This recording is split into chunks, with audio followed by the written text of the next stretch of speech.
Halo teman-teman semua, selamat datang di channel Story 3M, di mana kita kali ini akan menceritakan alur cerita dari manhwa yang berjudul The World After the Fall. Baiklah, tidak perlu berlama lagi, langsung saja kita masuk ke dalam alur ceritanya. Seolha menanyakan apakah dia berencana untuk menghadapi Chief seorang diri, dan Jaewon mengatakan memang dirinya akan mengalahkannya seorang diri. Imai mengatakan dia akan kalah jika melawan Chief seorang diri, jadi jangan melakukan sesuatu yang bodoh. Akan tetapi, Imai yang baru menyadarinya menanyakan sejak kapan dia mencapai tahap hipotesis, dan Jaewon mengatakan sudah beberapa tahun yang lalu. Imai berpikir, sepertinya dia sudah mampu untuk mempersantuarinya sendiri, bahkan kualitas dan kuantitas war powernya sama-sama mengesankan. Imai mengatakan jika Jaewon terus berlatih selama beberapa ratus tahun lagi, sudah dipastikan hampir tidak ada yang bisa menandinginya di seluruh Mirastre. Tapi untuk sekarang tidak mungkin karena di antara Seven Star, Russell dan Spectre berada di tingkatan yang berbeda karena dia adalah seseorang yang bisa bertarung melawan Seven Heaven seorang diri. Jaewon mengatakan sepertinya dia tahu banyak tentang Chief, jadi bagaimana menurutnya jika dirinya dibandingkan dengannya? Imai mengatakan itu adalah pertanyaan yang sulit untuk dijawab karena di level seperti dia, itu hanya bisa diketahui ketika mereka bertarung secara langsung. Jaewon mengatakan kalau begitu patut dicoba, tapi Imai mengatakan jangan menjadi sombong hanya karena sudah masuk sebagai Seven Star. Beberapa saat kemudian, Jaewon akhirnya masuk ke dalam markas utama aliansi yang ditempati oleh Chief atau Spectre. Dalam perjalanan, Jaewon melihat adanya Hongba Spear, Blue Dragon Blade, True Name Sword, dan Twin Dragon Sword. Anderson mengatakan itu semua adalah item-item yang dikumpulkan oleh Chief, entah itu asli ataupun replika yang nyaris sempurna. Jaewon mengatakan keamanan di sini tampaknya cukup longgar, dan Anderson mengatakan itu karena mereka sangat yakin jika tidak akan ada yang bisa mencurinya. Namun secara tidak sengaja, perhatian Jaewon terfokus pada sebuah buku yang berjudul Refleksi di Metaverse dan Akhir Dunia yang dibuat oleh Mulok. Bersamaan dengan itu, Chief menanyakan apakah dia mengincar buku itu, padahal kebanyakan orang akan memilih senjata terlebih dulu. Chief mengatakan jika dia adalah seseorang yang sangat menarik karena tidak tertarik dengan senjata mewah yang dirinya pamerkan. Selain itu, dirinya sangat menghargai Jaewon karena sudah mau menerima undangannya, meskipun dia harus datang ke markas musuh seorang diri. Pria berambut putih itu tidak lain adalah aliansi Chief, God of Shadow yaitu Spectre. Mungkin mulai dari sekarang kita akan menyebutnya sebagai Spectre saja.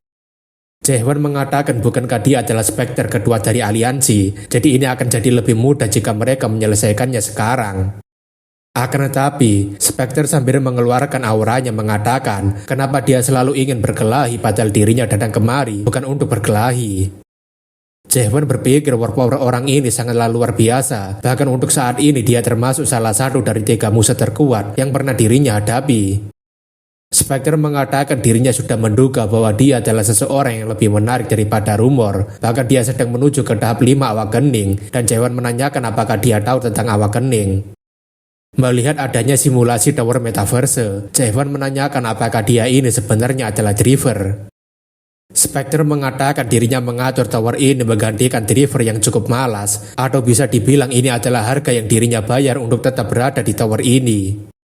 Melihatnya secara langsung, Jaewon tentunya sangat terkejut karena ini adalah Metaverse lantai 8 dan para dewa yang berada di sana sedang bergerak.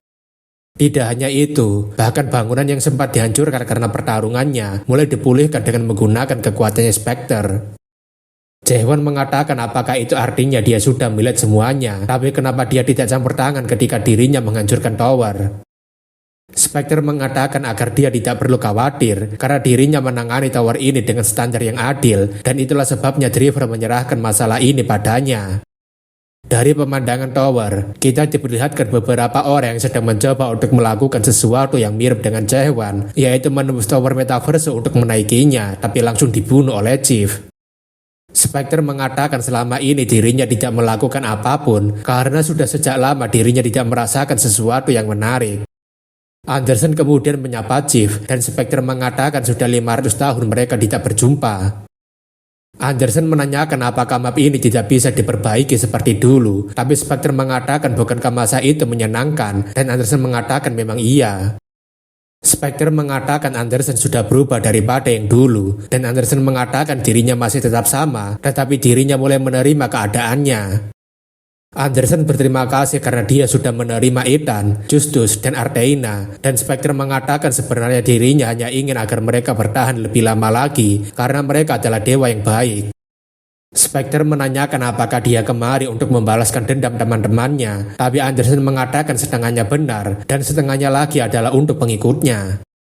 Spectre mendengar jika proksi dan pengikut Anderson sudah dijadikan sebagai boneka, dan Anderson mengatakan dirinya tahu itu bukan ulahnya karena dia tidak akan peduli dengan hal itu. Namun tetap saja, Spectre sekarang adalah orang yang bertanggung jawab atas aliansi, jadi Anderson ingin agar dia mengemban tanggung jawab tersebut. Spectre mengatakan dirinya tidak memiliki alasan, dan Anderson mengatakan sejujurnya dirinya mengira jika dia sudah mencapai lantai terakhir sejak 500 tahun yang lalu. Spectre mengatakan dirinya sudah sampai di sana, dan Anderson menanyakan apakah dia masih menganggap tower ini menarik seperti dulu. Anderson mengatakan dirinya berpikir akan sangat marah ketika bertemu dengannya lagi, tapi sekarang dirinya malah hanya merasakan kasihan padanya. Anderson menanyakan setelah semua pengorbanan yang telah dia perbuat, apakah masih ada pertanyaan yang masih belum bisa dia jawab. Spectre mengatakan beberapa pertanyaan memang tidak memiliki jawaban, bahkan mengetahui jawaban tersebut hanya akan tetap membuatnya semakin menanyakannya. Spectre mengatakan dirinya tidak tahu apa yang sebenarnya ingin dirinya tanyakan, atau mungkin dirinya sedang menunggu seseorang mempertanyakan pertanyaan itu untuknya. Spectre menanyakan kenapa dia datang ke tower ini, apakah dia ingin membuktikan bahwa worldview-nya yang dia miliki adalah kebenaran. Javon merasakan perasaan familiar yang aneh dengan pria di hadapannya, mirip dengan yang dirinya rasakan ketika melihat Samyung Garam, aura yang berasal dari mereka yang telah merenungkan worldview-nya secara mendalam. Pria di depannya ini adalah seseorang yang seperti dirinya, yang penasaran dengan akhir dari dunia ini, atau mungkin seseorang yang pernah mencari akhir dari dunia ini. Jaewon mengatakan dirinya mencari temannya di sini, tapi sepertinya orang itu tidak berada di sini, jadi dirinya berencana menemui Driver untuk menanyakan tentang original Nightmare. Spectre mengatakan beberapa pertanyaan memiliki kekuatan sedemikian rupa, hingga hanya menanyakannya saja bisa membuat kehancuran dunia. Jaewon mengatakan jika sebuah dunia hancur hanya karena sebuah pertanyaan, maka itu adalah takdir sejak awal, tapi Spectre mengatakan bahkan ada pertanyaan yang tidak bisa dijawab oleh Driver. Spectre mengatakan sebuah pertanyaan bisa menjadi sangat luas hingga tidak ada dewa yang bisa menjawabnya. Itulah kenapa pertanyaan itu harus dipecah agar dia bisa menanyakan pertanyaan yang lebih kecil dan lebih kecil lagi.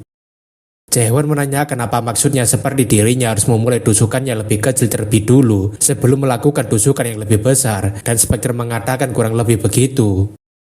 Pertanyaan tentang siapa yang lebih kuat di antara God of Shadow dan God Slayer adalah pertanyaan terkecil yang ada di hadapannya sekarang. Spectre mengatakan dirinya bisa saja memberikan jawaban sekarang, tapi jika dirinya menjadi dia, dirinya tidak akan langsung mencari jawabannya. Jaewon menanyakan kenapa tidak, tapi Spectre mengatakan karena dia tidak akan mendapatkan jawaban yang tepat. Jaewon menanyakan bukankah dia sudah mencapai akhir dari lantai ini, tapi memangnya pertanyaan seperti apa yang dia tanyakan pada Driver di lantai terakhir. Spectre mengatakan dirinya tidak bisa memberitahunya, dan Jaewon mengatakan apakah dia sudah mendapatkan jawaban yang tepat, tapi masih mencoba memastikan jawabannya tersebut. Spectre mengatakan tidak ada gunanya melanjutkan percakapan ini, karena alasan dirinya memanggilnya kemari sangatlah sederhana. Spectre ingin agar Jaewon mengikuti event memanjat cabang yang akan berlangsung, tapi Jaewon tentunya menolaknya.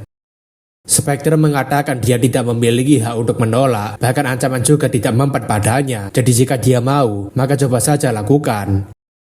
Spectre kemudian mulai menekan markas Black Market untuk menahan Jaewon, dan tampaknya membuat Jaewon semakin ragu untuk melakukannya. Spectre mengatakan jika Jaewon sangat mirip dengan Anderson dari 500 tahun yang lalu dan mementingkan orang-orang yang berada di sekitarnya. Spectre mengatakan dirinya melihat teknik yang dia gunakan untuk mengalahkan Russell yang begitu mengagumkan. Akan tetapi itu masih belum cukup, karena setidaknya masih ada 10 entitas yang bisa menghancurkannya hanya dengan menggunakan satu jentikan jari saja. Spectre mengatakan dirinya melihat bagaimana Jaewon berkembang, jadi dia pasti sudah mengasah satu kemampuannya hingga ke tingkat yang sangat ekstrim untuk menjadi sangat kuat. Spectre mengatakan dia mungkin hebat dalam satu pertanyaan saja di dunia ini, tapi dia mungkin melewatkan semua pertanyaan lain yang seharusnya dia tanyakan sepanjang jalan.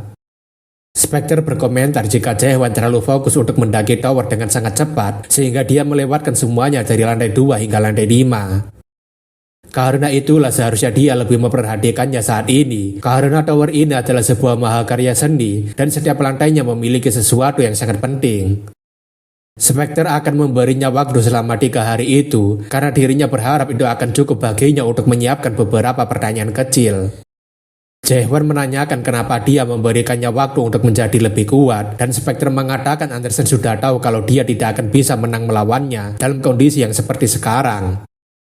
Akan tetapi, dia tetap menerima undangannya karena percaya padanya, jadi dirinya menghormati kepercayaannya tersebut. Spectre mengatakan jika dia ini adalah seorang dewa yang sangat beruntung meskipun sangat polos, karena hidup yang telah dia jalani menyelamatkannya. Bersamaan dengan itu, tampaknya Jae-hwan dipindahkan ke suatu tempat, di mana ruangan Jae-hwan sekarang tampaknya terlihat mulai bergerak mundur. Sebelum berpisah, Spectre mengatakan agar dia bersyukur karena masih memiliki cukup banyak waktu untuk menanyakan pertanyaannya sendiri. Tanpa disadari, Jae-hwan sekarang sudah berada di luar markas Chief dan kembali bersama dengan Seol-ha dan juga Imai. Seol-ha menanyakan kenapa dia berada di sini, bukankah dia baru saja masuk ke dalam sana bersama dengan anggota Blin. Anderson mengatakan ini adalah salah satu kemampuan dari 3 artefak kuno yang dimiliki oleh Spectre. Anderson memberitahu inilah alasan kenapa Spectre belum pernah kalah dari siapapun selain dari Seventron, karena Spectre bisa memutarbalikkan waktu sesukanya. Jae-hwan mengatakan demon yang pernah dirinya temui mengatakan tidak ada kekuatan semacam itu, dan Anderson mengatakan kemampuan memutar balik waktu memang ada, tapi tidak cukup untuk sampai melakukan regresi. Karena urusan mereka sudah selesai, Jae-hwan dan yang lainnya kembali ke markas Black Market untuk mendiskusikan rencananya selanjutnya. Jae-hwan menanyakan apakah mereka tidak bersembunyi, tapi Hopeng mengatakan tidak ada tempat yang aman dari pengawasan aliansi. Rene dan yang lainnya menanyakan apa yang dia bicarakan dengan Spectre, dan Pilgrim menanyakan apakah mereka akan mulai berperang. Jae-hwan mengatakan dirinya akan menyelesaikan semuanya dalam waktu 3 hari, karena sampai saat itu aliansi tidak akan melakukan pergerakan yang gegabah. Jae-hwan juga berencana untuk menyendiri selama 3 hari ke depan, jadi dirinya butuh waktu sendirian dan tidak diganggu. Runat menanyakan apa yang harus dirinya lakukan selama 3 hari ke depan, dan Jae-hwan menanyakan apakah dia sudah menguasai tusukan normal. Runat mengatakan dirinya masih belum menguasainya, dan Jae-hwan mengatakan kalau begitu berlatihlah sampai dia bisa menggunakan heavy staff. Beberapa saat setelahnya, Anderson menanyakan apa yang akan Jae-hwan lakukan selama 3 hari ke depan, dan Jae-hwan mengatakan dirinya akan memeriksa lantai bawah. Anderson menanyakan apakah dia kepikiran perkataannya Spectre, dan Jae-hwan mengatakan dirinya teringat sesuatu yang terlupakan. Jae-hwan mengatakan jika tower ini dibuat oleh seorang master, dan jika itu benar, maka ada rahasia yang ditinggalkan oleh pembuatnya. Jae-hwan masih mengingat perkataan Siren jika setiap tower memiliki niat dari pembuatnya, oleh karena itu pasti ada jejak nightmare yang ditinggalkan di dalam metaverse ini. Selain itu, metaverse juga sudah dihancurkan oleh aliansi, jadi keaslian tempat ini sudah meragukan. Namun tak lama, Anderson mengatakan sepertinya mereka sudah sampai, dan tampaknya Jae-hwan sedari tadi sedang menunggu anggota Visur datang. Seol-ha menanyakan apakah dia ingin agar dirinya menjaganya selama 3 hari ke depan, dan Jae-hwan mengatakan dirinya berencana untuk berlatih sebentar, jadi dirinya butuh perlindungan. Seol-ha menanyakan apakah hanya itu saja yang dia inginkan sebagai bayaran menyelamatkan Yun-sai, dan Jae-hwan mengatakan dirinya tidak akan mengatakannya 2 kali. Seol-ha mengatakan kalau begitu Imai yang akan menjaganya mulai dari sekarang, tapi Imai menanyakan kenapa dia malah menyerahkan tugas itu padanya. Di dalam workview milik Jae-hwan, tampaknya sekarang tubuh Rahel sedang melihat pemandangan Jae-hwan yang katanya ingin berlatih sendirian. Di dalam workview milik Jae-hwan, tampaknya sekarang tubuh Rahel sedang melihat pemandangan Jae-hwan yang katanya ingin berlatih dan melihat lantai ke bawah. Entah itu sebenarnya Rahel atau Anderson atau Ethan yang tiba-tiba selamat, tapi sepertinya dia mulai bosan dengan situasi saat ini. Bersamaan dengan itu, Jae-hwan datang sembari menanyakan apa yang sedang dia lakukan pada dunia uniknya, dan Rahel mengatakan kenapa dia malah mengejutkannya. Rahel mengatakan kenapa dia tiba-tiba berada di sini. Bukankah katanya dia akan berlatih, tapi Jae-hwan mengatakan towernya itu ada di sini. Rahel mengatakan bisakah dia berbicara dengan bahasa yang lebih mudah dipahami, dan Jaewon mengatakan metaverse sekarang tidak berada dalam bentuk aslinya. Jaewon mengatakan dirinya ingin memasuki metaverse yang asli ketika metaverse masih memiliki bentuk dari pembuat aslinya dan sebelum dihancurkan oleh aliansi. Rahel menanyakan apakah dia sedang bercanda, tapi tatapan Jaewon sedang tidak menunjukkan ingin bercanda. Jaewon mengatakan dirinya menginginkan metaverse yang lama, jadi bukankah seharusnya orang seperti dia masih mengingatnya dengan sangat baik. Seketika itu, Jaewon mengeluarkan ingatan-ingatan yang tersimpan di dalam tubuh Rahel, di mana itu adalah perjalanan Anderson dan yang lainnya sebagai 4 pahlawan metaverse. Setelah mengeluarkan ingatan-ingatan tersebut, tampaknya Jaewon telah berhasil membuat replika tower metaverse menggunakan ingatan dari Rahel. Alasan kenapa dewa tidak bisa mencapai akhir dari dunia itu sangatlah sederhana, karena mereka merasa terlalu berat, jadi pembuat tower menciptakan metaverse sebagai tangga bagi mereka. Jaewon mengatakan bukankah dia bilang pernah bertarung melawan Chief, dan Rahel mengatakan itu sudah lama sekali. Rahel memperingatkan Jaewon jika perjalanannya ini sangatlah berat, dan Jaewon mengatakan itulah kenapa dirinya sangat menginginkannya. Berpindah ke lantai 8, di mana saat ini ada seseorang yang bergerak dengan sangat cepat dan sedang menuju ke markas aliansi. Seseorang menanyakan apakah dia mendengarkan sesuatu, tapi kepala orang yang ditanyai itu sudah terbelah menjadi 2. Orang itu berteriak ada anggota Visor kemari, dan Seolha mengatakan sepertinya dia memiliki penglihatan yang sangat bagus. Karena tiba-tiba ada seorang penyusup, pasukan Blin tampaknya mulai bersiap untuk menghadang anggota Visor yang datang. Seolha mengatakan sepertinya Clockmaker yang lebih kuat dari angka 6 sampai 12 tidak ada di sini, jadi mereka tidak akan bisa menghentikannya. Seolha mengatakan dirinya akan mempersingkatnya saja. Jika mereka tidak mau memanggilkan Chief kemari, maka dirinya sendiri yang akan membunuh mereka semua. Seseorang kemudian datang sembari menanyakan, memangnya Visor memiliki masalah apa dengan aliansi sampai menyerang tempat ini? Seolha menanyakan apakah dia adalah ahli strategi aliansi dan apakah dia adalah dalang utama yang memerintahkan penculikan Yunsai. Orang itu mengatakan sepertinya dia tidak memiliki niatan untuk mundur, lalu dia memerintahkan semua pasukannya untuk menyerang Seolha. Namun tentu saja, hanya dalam sekali gerakan yang sangat cepat dan gesit, Seolha langsung membantai pasukan aliansi yang menyerangnya menjadi daging cincang. Belum cukup sampai di situ, Seolha sekarang malah terus masuk dan membantai pasukan aliansi yang bahkan mereka saja masih belum bersiap untuk mati di tangannya. Ahli strategi itu berpikir kenapa wanita ini sangat kuat sekali, tapi sepertinya dirinya tidak memiliki pilihan lain selain melawannya jika tidak ingin mati. Seketika itu, Seolha melancarkan sabitnya ke arah ahli strategi dan tampaknya orang itu masih sempat untuk melakukan pertahanan. Seolha mengatakan agar dia segera memanggil Spectre kemari, tapi ahli strategi itu mengatakan apakah dia pikir mereka takut pada Visor.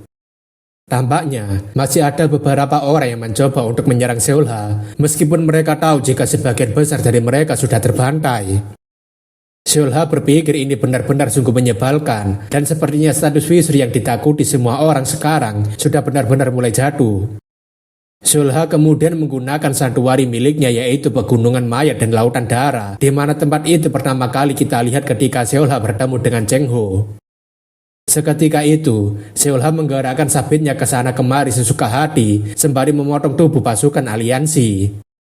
Seolha mengatakan ini sungguh sangat menyedihkan, bahkan mereka saja tidak menyadari jika tubuh mereka sudah dipotong-potong olehnya. Seolha mengatakan dirinya akan membiarkan mereka berdua kabur dari sini, jadi sebaiknya mereka berdua sampaikan pesannya pada Spectre. Seolha berpikir dirinya tidak boleh membiarkan semua orang mati di sini sebelum dirinya bertemu dengan Spectre, tapi sepertinya kedua orang itu malah mati terlebih dulu. Rupanya, orang yang membunuh kedua anggota Blin tadi adalah Spectre sendiri, dan dia mengatakan sudah lama sekali mereka tidak berjumpa. Seolha mengatakan dia sudah muncul sebelum mereka lari untuk menyebarkan kabarnya, jadi bagaimana kabarnya kakak senior sekarang? Rupanya, Spectre sebenarnya adalah salah satu mantan anggota Visor seperti Cheng Ho, dan dia menanyakan kenapa Seolha datang kemari. Seolha menanyakan berapa lama lagi dia akan bermain-main sebagai chief, terlebih Ten Pilar sudah ingin dia kembali karena mereka menunggunya sudah terlalu lama.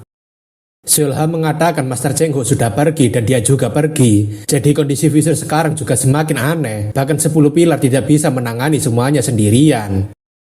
Spectre mengatakan mereka tidak bisa menjadi rekan lagi, dan Seolha menanyakan bukankah dia sudah mencuri pemutar waktu milik Kronos. Seolha menanyakan kenapa dia tidak sekalian saja memutar waktu ke 700 tahun lalu dan menyelamatkan saudaranya yang mati itu. Seolha menanyakan kenapa tidak sekalian juga dia menghapus Visur, Seventron, dan kembali ke masa ketika dewa dan para monark belum ada. Spectre mengatakan dirinya sempat mempertimbangkannya, tapi ternyata itu sulit untuk dilakukan. Seolha mengatakan bukankah sekarang dia malah terlihat terjebak di dalam dunia ini, jadi apakah dia masih menghabiskan waktunya untuk bertanya-tanya pertanyaan aneh itu. Spectre mengatakan dirinya masih bertanya-tanya, tapi akhir-akhir ini terkadang dirinya bertanya kenapa dirinya menanyakan pertanyaan-pertanyaan itu. Spectre mengatakan mungkin itulah alasan kenapa dirinya menjadi lebih penasaran dengan pertanyaan-pertanyaan yang diajukan oleh orang lain akhir-akhir ini. Spectre ingin agar Seolha segera kembali dan jangan pernah datang lagi kemari, karena saat mereka bertemu lagi, mereka pasti akan menjadi musuh. Seolha mengatakan dirinya memang merencanakan hal itu, tapi tampaknya lebih mudah membunuhnya di sini sekarang juga. Seolha mengatakan dirinya akan menghabisi God of Shadow Spectre di sini, atau mungkinkah dirinya harus memanggilnya sebagai mantan komandan kedua Visur, Kim Si-eun.